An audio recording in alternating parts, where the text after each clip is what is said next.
বয়স কিমান তো অপশ্যন 4টা আছে 4500 নিযুত বছৰ অপশ্যন বিত আছে 5500 নিযুত বছৰ অপশ্যন চিত আছে 6500 নিযুত বছৰ আৰু অপশ্যন ডিত আছে 7000 নিযুত বছৰ আৰু ইয়াৰ শুদ্ধ উত্তৰটো হ'বলৈ গৈ আছে option A will be the correct answer অৰ্থাৎ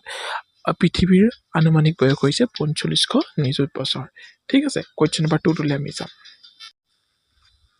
কোৱেশ্চন নম্বৰ 2 টো মন কৰক তাত আমি কি লৈ আহিছিলো তাত লৈ আহিছিলো দূৰবীন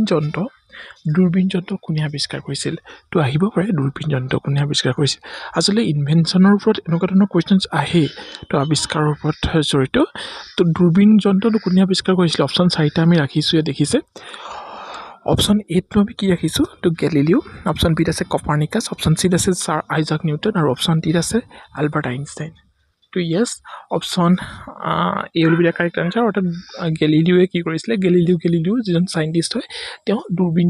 যন্ত্ৰ আৱিষ্কাৰ কৰিছিলে আৰু কিমান জনে আৱিষ্কাৰ কৰিছিলে 1603 চনত আৱিষ্কাৰ কৰিছিলে তো ইয়াত আমি এখন ফটো আপোনালোকৰ লগাই দিছো যাতে আপোনালোকৰ মনত ৰখাৰ সুবিধা হয় ঠিক আছে কোৱেশ্চন নম্বৰ 3 টোত আমি যাম কোৱেশ্চন নম্বৰ 3 টোত আমি কি লৈ আহিছিলো হিয়া মন কৰক কোৱেশ্চন নম্বৰ 3 আছে চন্দ্ৰত ভৰি দিয়া প্ৰথম ব্যক্তি কোন তো এটো সায়েন্সৰে কোৱেশ্চন পৰে পূৰ্বটো সায়েন্সৰে পৰে বাৰু চন্দ্ৰত ভৰি দিয়া প্ৰথম ব্যক্তি কোন আছিলে অপশ্যন এ আছে নীল আৰ্মষ্ট্ৰং অপশ্যন বি আছে এডমাণ্ড হিলাৰী অপশ্যন চি আছে টেনজিং নৰগে আৰু অপশ্যন ডি আছে ওপৰটাও নহয় তো ইয়াৰ শুদ্ধ উত্তৰটো হ'বলৈ গৈ আছে option A will be the correct answer অৰ্থাৎ নীল আৰ্মষ্ট্ৰঙে চন্দ্ৰত প্ৰথম ভৰি দিয়া ব্যক্তি আছিল আৰু তেওঁ কিমান চনত ভৰি দিছিলে চন্দ্ৰত 1969 ঠিক আছে তো 1969ত তেওঁ চন্দ্ৰত ভৰি দিছিলে আৰু চন্দ্ৰত আপোনালোকে আমাক এটা কমেন্ট কৰি জনাব যে চন্দ্ৰত পৃষ্ঠৰ যেটো সাউথ পোল তো সাউথ পোলত ভৰি দিয়া সাউথ পোলত কোনখন দেশে প্ৰথম বিজয় ধ্বজা উৰুৱাইছিলে তো হেতু আমাক কমেন্ট বক্স কৰি জনাব আশা কৰিম সকলোৱে এই কোৱেশ্চনটোৰ শুদ্ধ উত্তৰ দিব পাৰিব ঠিক আছে পৰৱৰ্তী কোৱেশ্চন নম্বৰ আমি 4 টোলৈ যাম কোৱেশ্চন নম্বৰ 4 টোত কি দিয়া আছে কোৱেশ্চন নম্বৰ 4 টোত দিয়া আছে 0 ডিগ্ৰী অক্ষাংশ ঢালক আন কি নামে জনা যায় তো 0 ডিগ্ৰী অক্ষাংশ ঢালক আন কি নামে জনা যায় option A will be the correct answer বিক্ষোভ ৰেখা বুলি জনা যায় ঠিক আছে মন কৰিব কোৱেশ্চন নম্বৰ 5 টোত কি আছে কোৱেশ্চন নম্বৰ 5 টোত আমি কি লৈ আহিছিলো হিয়াও মন কৰক কোনে প্ৰথমে পৃথিৱীয়ে সূৰ্যৰ চাৰিওফালে ঘূৰে বুলি প্ৰমাণ কৰিছিল আমি সকলোৱে জানো আমাৰ পৃথিৱীখনৰ চাৰিওফালে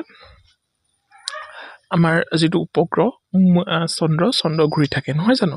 তো সূৰ্যৰ চাৰিওফালে বাকি যিখিনি গ্ৰহ আছে পৃথিৱী মংগল শুক্ৰ বুধ হয়নে মাৰ্কিউৰি ভেনাছ আৰ্থ মাৰ্চ জুপিটাৰ সেটাৰ্ন ইউৰেনাছ নেপচুন মই সূৰ্যৰ পৰা ক্ৰমান্বয়ে যিখিনি আছে গোটেইখিনি মই শ্ৰেণীয়ে কৈ দিলো লিখি ল'ব পাৰে আপোনালোকে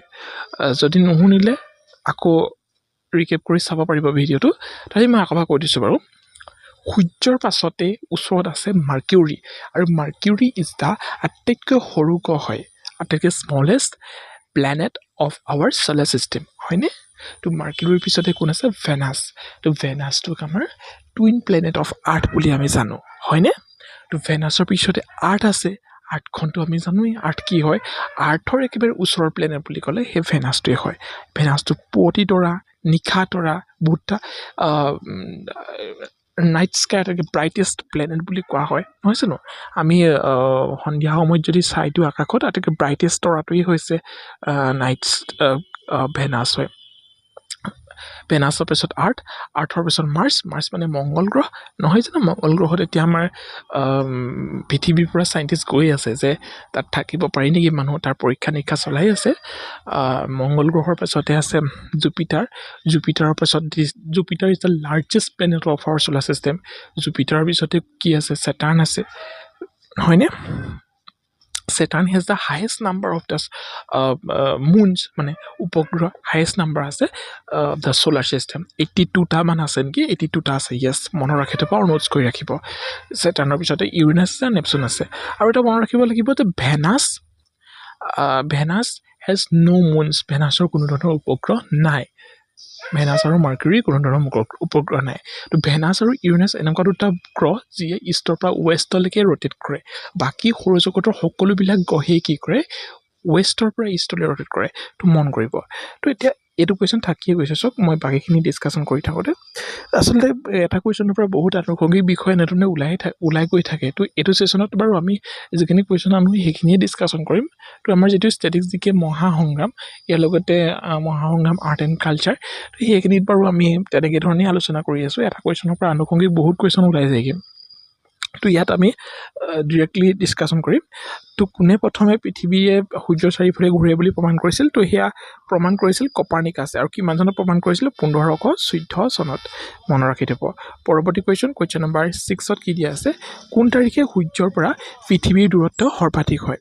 তো সূৰ্যৰ পৰা পৃথিৱীৰ দূৰত্ব সৰ্বাধিক হয় পেৰিহিলিয়ন আৰু এফিহিলিয়ন এই ৱৰ্ড দুটা আপোনালোকে কেতিয়াবা শুনিছেনে পেৰিহিলিয়ন মানে হৈছে পৃথিৱীৰ পৰা সূৰ্যৰ দূৰত্ব সৰ্বনিম্ন হয় আৰু সেয়া হয় 3 জানুৱাৰী তাৰিখে আৰু 4 জুলাই তাৰিখে কি হয় এপিহিলিয়ন হয় অৰ্থাৎ ইয়াত শুদ্ধ 4 জুলাই হ'ব য'ত পৃথিৱী আৰু সূৰ্যৰ দূৰত্বটো আটাইতকৈ সৰ্বাধিক হয় পৰৱৰ্তী কুৱেশ্যন নম্বৰ 7ত আমি যাম তাত কি দিয়া আছে কোন পৰ্বতমালাই এছিয়া আৰু ইউৰোপ মহাদেশ পৃথক কৰিছে এইটোতো আমি সকলোৱে জানো ইউৰোপ বুলি কৈ দিলে ইউৰাইল ঠিক আছে ইজি কুৱেশ্যন নম্বৰ 8ত যাম কুৱেশ্যন নম্বৰ 8ত কি আছে কোন মহাদেশত তিনিওফালে কি হয় পানীৰে আগুৰি আছে তো তিনিওফালে পানীৰে আগুৰি থকা মহাদেশখনৰনো নাম কি আহিব পাৰে আমাৰ কুৱেশ্যনত নহয় জানো তো তিনিওফালে পানীয়ে আগুৰি থকা মহাদেশখনৰ নাম হৈছে ইউৰোপ মহাদেশ ঠিক আছে পৰৱৰ্তী কুৱেশ্যনটোলৈ যাওঁ কুৱেশ্যন নম্বৰ 9 এণ্ডিছ পৰ্বতমালা কোনখন মহাদেশৰ অংশ হয় তো অপশ্যন এ দক্ষিণ আমেৰিকাৰ অংশ উত্তৰ আমেৰিকাৰ পৰ্বতমালা হৈছে ৰকি হয়নে ৰকি পৰ্বতমালা ঠিক আছে 10 অৰ্থাৎ আজি ভিডিঅ'টো শেষতো কুৱেশ্যনছ আমি পালোহি আমি 10টা কুৱেশ্যনে আলোচনা কৰিম খুব কম সময়ত তো আশা কৰোঁ আপোনালোকে উপকৃত হোৱা যেন অনুভৱ কৰিবই আৰু নিশ্চিতভাৱে ভিডিঅ'বোৰ শ্বেয়াৰ কৰিব লাইক কিন্তু কৰিব লাগিব আৰু চেনেল ছাবস্ক্ৰাইব কৰিব লাগিব আৰু কমেণ্ট আপোনালোকে কৰিলেহে আমি পাছৰ ভিডিঅ'টো আনিম আমাক কমেণ্ট লাগিবই কেনেকুৱা ধৰণৰ পাইছে প্ৰতিজন ভিউৱাৰ্ছে কমেণ্ট কৰক যদি ভাল পাইছে আৰু পৰৱৰ্তী সময়ত যদি এনেকুৱা ধৰণৰ ভিডিঅ' বিচাৰে ঠিক আছে আৰু কেনেকুৱা ধৰণৰ কণ্টেণ্টৰ ওপৰত ভিডিঅ' বিচাৰে আমি দিবলৈ আপোনালোকৰ সৈতে সাজু আছোঁ ইয়াৰ লগতে মেথছৰো কোৰ্চসমূহ লৈ আহিম মাথো আপোনালোকে কমেণ্ট কৰক ঠিক আছে কুৱেশ্যন নম্বৰ 10ত আছে উত্তৰ আমেৰিকা আৰু দক্ষিণ আমেৰিকা কিহে সংযোগ কৰিছে তো আহে উত্তৰ আমেৰিকা আৰু দক্ষিণ আমেৰিকা সংযোগ পানামা যোজকে কৰিছে এতিয়া যোজক আৰু প্ৰণালীনো কি তো যোজক হৈছে এনেকুৱা এডোখৰ ঠাই যিডোখৰ ঠাইক দুডোখৰ লেণ্ড এৰিয়াক এডোখৰ সৰু জলভাগে কি কৰে কানেক্ট কৰিছে তো সেইডোখৰক আমি যোজক বুলি কওঁ আৰু প্ৰণালী দুখন সাগৰক বা দুডোখৰ পানী থকা ঠাইত এডোখৰ সৰু পানী থকা ঠায়ে কি কৰিছে যেতিয়া যোগ কানেক্ট কৰিব তো তাক আমি প্ৰণালী বুলি কওঁ ঠিক আছে মনত ৰ'ব নিশ্চয় আৰু পৰৱৰ্তী এটা কুৱেশ্যন আমি আপোনালোকৰ হোমৱৰ্ক ৰাখোঁ যিটো কুৱেশ্যনো আমাৰ ক্লাছ 6ৰ সমাজ বিজ্ঞানৰে কুৱেশ্যন হয় তো ক্লাছ 6ৰ সমাজ বিজ্ঞানৰ যিখিনি কুৱেশ্যনছ আছে তো কেইটামান ক্লাছ লাগিব বাৰু ইম্পৰ্টেণ্টখিনি আমি লৈ আহিম যিখিনি আপোনালোকে জানিব লাগে তো এটা কুৱেশ্যনছ আজি হোমৱৰ্ক ৰাখি থওঁ কাইলৈ আপোনালোকৰ সৈতে সেইটো আলোচনা যোৱাটো ভিডিঅ'ত আমি ইতিমধ্যে 10 নম্বৰ কুৱেশ্যনটোলৈকে আলোচনা কৰিছোঁ আৰু 11 নম্বৰ কুৱেশ্যনটো আমি আপোনালোকক হোমৱৰ্ক দিছিলোঁ তো সেই হোমৱৰ্ক দিয়া কুৱেশ্যনটোৱে আজি আমি এনালাইচিছ কৰিম তো মাউণ্ট এভাৰেষ্ট আৰোহণ কৰা প্ৰথম ব্যক্তিগৰাকী কোন আছিলে কুৱেশ্যনটো সেইটোৱে সুধিব বিচাৰিছে অপশ্যন এত আছে Edmund Hillary and Tenzing Norgay option বিত আছে এডমাণ্ড হিলাৰী অপশ্যন চিত আছে টেনজিং নৰ্গে ওপৰৰ এটাও নহয় এতিয়া মূল কথাটো হ'ল 1953 চনত এডমাণ্ড হিলাৰী আৰু টেনজিং নৰ্গে দুইজনেই কি কৰিছিলে মাউণ্ট এভাৰেষ্ট জয় কৰিছিলে প্ৰথমজন ব্যক্তি আছিলে তেওঁ ঠিক আছিলে তো আহিব পাৰে মাউণ্ট এভাৰেষ্ট জয় কৰা প্ৰথমগৰাকী মহিলা কোন তো তেতিয়া মাউণ্ট এভাৰেষ্ট জয় কৰা প্ৰথমগৰাকী মহিলা কোন বুলি ক'লে আমি জুংকো টাৱেৰ কথা ক'ব লাগিব ঠিক আছে জুংকো টাৱে আপোনালোকে নোটছ কৰি ৰাখিব বুলি আশা কৰিছোঁ ইয়াৰ লগতে আহিব পাৰে যে মাউণ্ট এভাৰেষ্ট জয় কৰা প্ৰথমগৰাকী অসমীয়া মহিলা কোন তেতিয়া আমি বাচেন্দি পালৰ কথা ক'ব লাগিব ক্ষমা কৰিব অসমৰ যিহেতু অসমীয়া বুলিয়ে কৈ পাইছোঁ তো ইণ্ডিয়ান হয় বাচেন্দি পাল হৈছে প্ৰথমগৰাকী ইণ্ডিয়ান ওমেন ঠিক আছে বাচেন্দি পাল আৰু মাউণ্ট এভাৰেষ্ট দুবাৰ জয় কৰা প্ৰথমগৰাকী ওমেন হৈছে সন্তোষ যাদৱ টুৱাইছ বাৰ কি কৰিছে দুবাৰ কি কৰিছে মাউণ্ট এভাৰেষ্ট জয় কৰিছে সন্তোষ যাদৱ তো এখিনি আমি কুৱেশ্যনছ NCERT SCERT বুকছবিলাকতকৈও ওপৰত কুৱেশ্যন কৈ আছোঁ গতিকে দুই এটা কথা জানি থোৱাটো আমি ভাল তো নবাং গম্বু বুলি এজন আছে যিজন ফাৰ্ষ্ট মেল হয় যিয়ে মাউণ্ট এভাৰেষ্ট দুবাৰ কি কৰিছে দুবাৰ কি কৰিছে তেওঁ জয় কৰিছে কুৱেশ্যন নম্বৰ আমি 2 যাম ঠিক আছে কুৱেশ্যন নম্বৰ 2 কি আছে সেইটো মন কৰক অৰ্থাৎ 12 নম্বৰ কুৱেশ্যন ভাৰতৰ আটাইতকৈ ডাঙৰ লুণীয়া প্ৰাণীৰ হ্ৰদটোৰ নাম কি ভাৰতৰ আটাইতকৈ ডাঙৰ লুণীয়া প্ৰাণীৰ হ্ৰদটোৰ নাম হৈছে option B will be the correct answer Chilika লেকটো হৈছে ভাৰতৰ আটাইতকৈ ডাঙৰ লুণীয়া প্ৰাণীৰ হ্ৰদ আৰু সম্ভৰ বুলি কৈ দিয়াৰ লগে লগে এইটো যদি ইনলেণ্ড চেলাইন ৱাটাৰ লেক বুলি আহে তেতিয়া কিন্তু সম্ভৰ হ'ব কিন্তু ইয়াত আহিলে অকল চেলাইন ৱাটাৰ লেক এই লুণীয়া পানী মানে চেলাইন ৱাটাৰ বুলি ইংৰাজীত আহে ঠিক আছে তো আৰু আটাইতকৈ ভাৰতৰ ফ্ৰেছ ৱাটাৰ লেক বুলি কৈ দিলে আমি উলাৰ লেক আহিব যিটো জম্মু কাশ্মীৰত আছে আৰু যিটো সম্ভৰ লেকটো যিটো এইটো সম্ভৰ লেকটো ক'ত আছে সম্ভৰ লেকটো আছে ৰাজস্থানত আৰু চিল্কা লেকটো ক'ত আছে উৰিষ্যা সেইখিনি কিন্তু মনত ৰাখিব দেই ভাম্বানান লেকটো ইজ দ্য লংগেষ্ট লেক ঠিক আছে পৰৱৰ্তী কুৱেশ্যনলৈ যাওঁ কুৱেশ্যন নম্বৰ 13 তাত কি দিয়া আছে হিন্দু উপত্যকাৰ প্ৰধান কৃষি কি হ'ল ইয়াত দিয়া অপশ্যনকেইটাৰ ভিতৰত অপশ্যন এইটোৱে কাৰেক্ট হ'ব হুইট আৰু বাৰ্লি ঘেঁহু আৰু বাৰ্লি কিন্তু কপাহটো যদি কেতিয়াবা আপোনালোকে অপশ্যনত দেখে তো কপাহটো হিন্দু উপত্যকাৰ এটা কি হয় খেতি আছিলে ঠিক আছে পৰৱৰ্তী কুৱেশ্যন নম্বৰ 14টোত আমি যাম হৰপ্পাসকলে কোন ধাতুৰ ব্যৱহাৰ কৰা নাছিল তো মানুহে ব্যৱহাৰ কৰা ধাতু বুলি ক'লে আপোনালোকে CBI ৱৰ্ডটো মনত ৰাখিব তো ইয়াত বাৰু তাৰ কোনো ধৰণৰ নাখাতে তো কপাৰ মানুহে প্ৰথম ইউজ কৰিছিলে দেন ব্ৰঞ্জ দেন আইৰণ তো CBI মনত ৰাখিলে আপোনালোকে সুবিধা হ'ব এতিয়া হ'ল হৰপ্পাসকলে কোনটো ধাতুৰ ব্যৱহাৰ নাজানিছিল হৰপ্পাসকলে লো ধাতুৰ কি হয় ব্যৱহাৰ নাজানিছিল কুৱেশ্যন নম্বৰ 15টোত আমি যাম ৰকি পৰ্বতমালা ক'ত আছে ৰকি পৰ্বতমালা উত্তৰ আমেৰিকাত আছে দক্ষিণ আমেৰিকাত কি আছে এণ্ডিজ যিটো আটাইতকৈ দীঘল পৰ্বতমালা বুলি কোৱা হয় ঠিক আছে পৰৱৰ্তী কুৱেশ্যন নম্বৰ 16 কি আছে তলৰ কোন স্থানত বৃহৎ ৰাজহুৱা স্থানাগাৰটো পোৱা যায় তো মহেঞ্জোদাৰোত বৃহৎ ৰাজহুৱা স্থানাগাৰটো পোৱা যায় লগতে ডান্সিং গাৰ্ল নটৰাজ ষ্টেচু এইখিনিও পোৱা গৈছিলে ইয়াৰ লগতে মহেঞ্জোদাৰো কি নদীৰ পাৰত আছে ইণ্ডাছ নদীৰ পাৰত মহেঞ্জোদাৰো আছে কিন্তু এইখিনিতে মন কৰিব হৰপ্পা ৰবি নদী কিনাৰত আছে ইয়াৰ লগতে হৰপ্পাত 7 গ্ৰিনেজ পোৱা গৈছিলে ঠিক আছে আৰু কিন্তু গ্ৰেট গ্ৰিনেজ ক'ত পোৱা গৈছিলে বুলি ক'লে গ্ৰেট গ্ৰিনেজ পোৱা গৈছিলে মহেঞ্জোদাৰোত ঠিক আছে মহেঞ্জোদাৰোত বৃহৎ ৰাজহুৱা স্থানাগাৰটো পোৱা গৈছিলে লোথাল বৰ্তমানৰ গুজৰাটত আছে কালিবাগান বৰ্তমানৰ ৰাজস্থানত আছে মনত ৰাখি থ'ব পৰৱৰ্তী কুৱেশ্যন নম্বৰ আমি কিমানলৈ যাম 17 হিন্দু সভ্যতাৰ লগত কোনে বেপাৰ বাণিজ্য কৰিছিল হিন্দু সভ্যতাৰ লগত মেছ'পটেমিয়াম সভ্যতাটো জড়িত তো মেছ'পটেমিয়াম সভ্যতাটো টাইগ্ৰিছ ৰিভাৰৰ পাৰতে আছে তো বেপাৰ বাণিজ্য কৰিছিল পৰৱৰ্তী কুৱেশ্যন নম্বৰ 18 কোন শতিকাত জৈন ধৰ্মৰ উত্থান হৈছিল এনেকুৱা ধৰণৰ কুৱেশ্যনছ আহে বহুতে মিছ কৰি আহে তো মনত ৰাখিব জৈন ধৰ্মৰ উত্থান 6ষ্ঠ শতিকাত হৈছিল 6th ঠিক আছে পৰৱৰ্তী কুৱেশ্যনলৈ যাওঁ কুৱেশ্যন নম্বৰ 19 আই থিংক য়েছ জৈন ধৰ্মৰ মুঠ তীৰ্থংকৰ কেইজন য়েছ জৈন ধৰ্মৰ মুঠ তীৰ্থংকৰ আমি সকলোৱে হয়তো জানো 24 জন আৰু প্ৰথমজন তীৰ্থংকৰ নামি আমি লিখি আহিছোঁ ঋষভনাথ আৰু 23rd নম্বৰ তীৰ্থংকৰজনৰ নাম আহে তো তেওঁৰ নাম আছিলে পৰ্শৱনাথ আৰু একেবাৰে শেষৰজনৰ নাম হৈছে 24th জনৰ নাম হৈছে মহাবীৰ জৈন ইম্পৰ্টেণ্ট হয় আপোনালোকে এইখিনি মনত ৰাখি থ'ব ঠিক আছে পৰৱৰ্তী কুৱেশ্যনটোলৈ যাওঁ ঠিক আছে তো মন কৰক কুৱেশ্যন নম্বৰ 20 আজিৰ ভিডিঅ'টো শেষৰ কুৱেশ্যন জৈন ধৰ্ম অনুসৰি সৰ্বজ্ঞান লাভ কৰাৰ পৰিণতি হৈছে আমি সকলোৱে জানো এইটো কৈবল্য বুলি আমি কোৱা হয় ঠিক আছে পৰৱৰ্তী কুৱেশ্যন তো কুৱেশ্যন নম্বৰ 1টোত আমি কি লৈ আহিছিলোঁ সেইটো মন কৰক কোন ধৰ্মৰ লোকে পুনৰ্জন্ম আৰু কৰ্মফলক বিশ্বাস কৰে চ' কুৱেশ্যন নম্বৰ 21 আচলতে 1 বুলি ক'লে 21 কাৰণ আমি 22টা কুৱেশ্যন ইতিমধ্যে আলোচনা কৰিছোঁ আৰু 21 নম্বৰ কুৱেশ্যনটো আমি কি কৰিছিলোঁ পূৰ্বৱৰ্তী ভিডিঅ'টোত আমি এই কুৱেশ্যনটোকে আপোনালোকক হোমৱৰ্ক এটা কুৱেশ্যন হিচাপে দিছিলোঁ আমি প্ৰতিটো ভিডিঅ'তে এটা হোমৱৰ্ক কুৱেশ্যন আপোনালোকে ৰাখোঁ ঠিক আছে তো ইয়াত অপশ্যন এত আছে হিন্দু অপশ্যন বিত আছে জৈন অপশ্যন চিত আছে বৌদ্ধ আৰু অপশ্যন ডিত আছে খ্ৰীষ্টান মই কৈছিলোঁ যে হিন্দু ধৰ্ম কেতিয়াও হ'ব নোৱাৰে yes option B will be the correct answer অৰ্থাৎ জৈন ধৰ্মৰ সকলোবিলাক লোকে কি হয় পূৰ্ণব্ৰহ্ম আৰু কৰ্মফলক তেওঁলোকে বিশ্বাস কৰে পৰৱৰ্তী কুৱেশ্যন নম্বৰ আমি 22টোত যাম বৰ বেছি সময় নষ্ট নকৰোঁ শ্বেতাম্বৰ আৰু দিগম্বৰ কোন ধৰ্মৰ দুটা শাখা হয় তো শ্বেতাম্বৰ আৰু দিগম্বৰ আমি প্ৰায়ে শুনি থাকোঁ নহয় জানো দুটা ৱৰ্ড কিন্তু এনেকৈ ধৰণে যদি এটা কুৱেশ্যন আহি যায় এতিয়া হয়তো বহুতৰে আমাৰ যিখিনি ভিউৱাৰ্ছটো তেওঁলোকে পাজল লাগিছে তো শ্বেতাম্বৰ দিগম্বৰ কোনটো ধৰ্মৰ আছিলে হয়নে তো পাজলছ লাগি যায় অপশ্যন এত আছে হিন্দু অপশ্যন বিত আছে জৈন অপশ্যন চিত আছে বৌদ্ধ আৰু অপশ্যন ডিত আছে খ্ৰীষ্টান আপোনালোকে কমেণ্টটো কৰিবলৈ চেষ্টা কৰক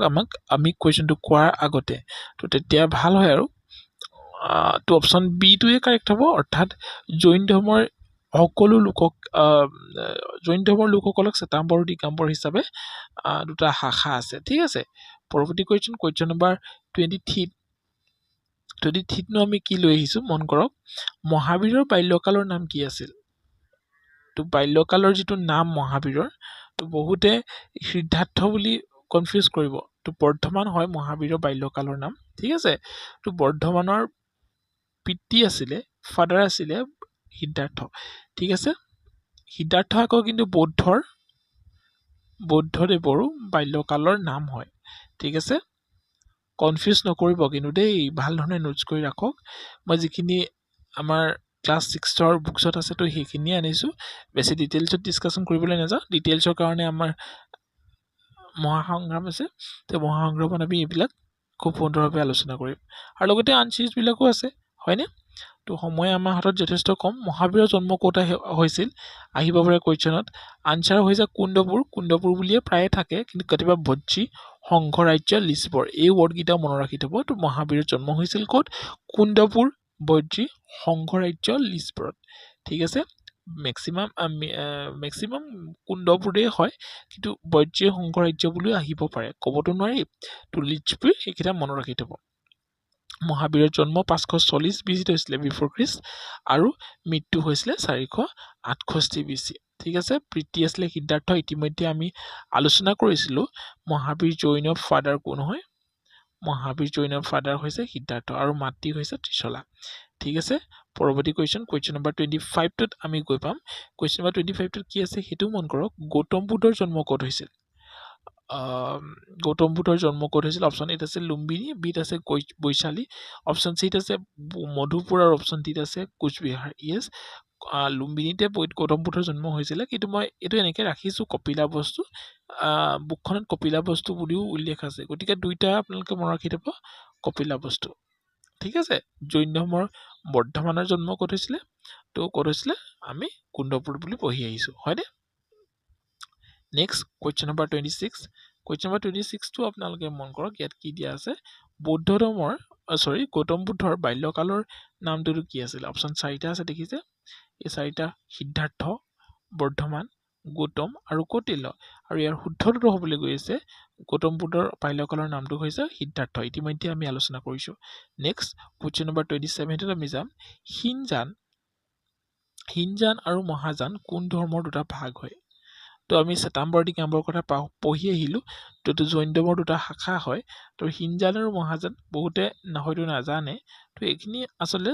আমাৰ বৌদ্ধ ধৰ্মৰ দুটা ভাগ হয় ঠিক আছে মন কৰি ৰাখিব নেক্সট কুৱেশ্যন নম্বৰ 28টোত আমি যাম বুদ্ধ পূৰ্ণিমা উদযাপন কৰা হয় কিহৰ কাৰণে বুদ্ধ পূৰ্ণিমা উদযাপন কৰা হয় গৌতম বুদ্ধৰ জন্মৰ কাৰণে গৌতম বুদ্ধ পৰম জ্ঞান লাভৰ কাৰণে গৌতম বুদ্ধ মহাপৰিনিৰ্বাণৰ কাৰণে নে ওপৰৰ সকলো বহুতে ওপৰৰ সকলো চুজ কৰি থৈ আহিব কিন্তু এইটো ভুল হ'ব ঠিক আছে অপশ্যন শুদ্ধ উত্তৰটো হ'ল আচলতে এইখিনি আমি কনফিউজ দূৰ কৰিবলৈ আমি সেইখিনি কিতাপ পঢ়িবই লাগিব আৰু সেইখিনি কিতাপ আপোনালোকে এতিয়া পঢ়িব নালাগে আৰু মই যিখিনি MCQ দিম সেইখিনিয়ে চাওক এটা দীঘল ভিডিঅ' হ'ব যিহেতু ক্লাছ 10লৈকে আমি MCQখিনি ডিছকাশ্যন কৰিব আছে গতিকে আমাৰ সৈতে জড়িত হৈ থাকক আমাক আপোনালোকে সাহস দিয়ক ছাবস্ক্ৰাইবাৰ বঢ়াওক শ্বেয়াৰ কৰক তো তেতিয়া নিশ্চিতভাৱে আমি ৰেগুলাৰ ভিডিঅ'সমূহ আপলোড কৰিম কিন্তু এইখিনি কিন্তু বহুত ইম্পৰ্টেণ্ট আপোনালোকে নিজৰো লাগিছে হয়তো বুদ্ধ ধৰ্ম উদযাপন কিয় কৰা হয় আহে এনেকুৱা কুৱেশ্যনছ আৰু ওপৰৰ সকলো দি দিব বহুতে কাৰেক্ট কৰি থৈ আহিব ওপৰৰ সকলো কিন্তু ঘৰত আহি দেখিব ভুল আছিলে কুৱেশ্যনছটো নহয় জানো option A will be the correct answer Gautam বুদ্ধৰ জন্মৰ কাৰণে বুদ্ধ পূৰ্ণিমা উদযাপন কৰা হয় ঠিক আছে নেক্সট ত্ৰিপিটক কি ভাষাত লিখা হৈছিল বৌদ্ধ ধৰ্মৰ এখন পবিত্ৰ গ্ৰন্থ হৈছে ত্ৰিপিটক কি ভাষাত লিখা হৈছিলে পালি প্ৰাকৃত সংস্কৃত হিন্দী বহুতে এইটোও নোৱাৰিব option A will be the correct answer. পালি ভাষাত লিখা হৈছিল। ঠিক আছে, মই কিন্তু ইম্পৰ্টেণ্টখিনিয়ে ওলাই আহিছোঁ যিখিনি আহিব পাৰে, হয়নে? বুদ্ধদেৱে প্ৰথম তেওঁৰ মতবাদসমূহ ক'ত প্ৰচাৰ কৰিছিল? বুদ্ধদেৱে চাওক, এই যিখন ছ'চিয়েল চায়েন্স বুক বহুত বেছি কুৱেশ্যনছ তাৰ পৰা নোলাব, বহুত ডিফ্টতো তাত কুৱেশ্যনছবিলাক নাই, কিন্তু সেইকেইটা কুৱেশ্যন উলিয়াবলগীয়া আপোনালোকে গোটেই কিতাপকেইখন খৰচি মাৰি পঢ়িব লাগিব, তাৰ বাবে যথেষ্ট সময়ৰ প্ৰয়োজন হ'ব। কিন্তু তাৰ বাবে আমি কি কৰিছোঁ, এটা প্লেলিষ্ট বনাই দিছোঁ, হয়নে? য'ত আমি প্ৰায় 10টা ভিডিঅ' 10 মিনিটত 10টা কুৱেশ্যনছ আমি 10 মিনিটত কি কৰিছোঁ, শেষ কৰিছোঁ এনালিচিছ কৰি। তো এনেকৈ ধৰণে আমি ক্লাছ 6 to 10লৈকে গোটেই ছ'চিয়েল চায়েন্স আমি শেষ কৰি দিম। তাতকৈ আৰু আপোনালোকক কি লাগিছে কওক? খালি আপোনালোকে আমাৰ ভিডিঅ'সমূহ সম্পূৰ্ণভাৱে শ্বেয়াৰ কৰিব লাগিব, ভিউজ দিব লাগিব, কমেণ্ট কৰিব লাগিব ভিডিঅ'সমূহ কেনেকুৱা পাইছে, ভিডিঅ'সমূহ চাই কেনেকুৱা পাইছে কমেণ্ট কৰিব লাগিব, কুৱেশ্যনসমূহৰ ৰিপ্লাই আমাক কমেণ্ট বক্সত দিব লাগিব, হয়নে?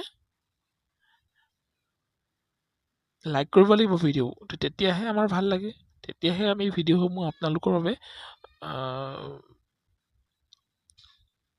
অতি উদ্যমতাৰে আৰু এটা ভিডিঅ' নেক্সট ভিডিঅ'সমূহ বনাব পাৰোঁ। ঠিক আছে, 13 নম্বৰ কুৱেশ্যন, আজিৰ ভিডিঅ'টো শেষৰটো কুৱেশ্যন।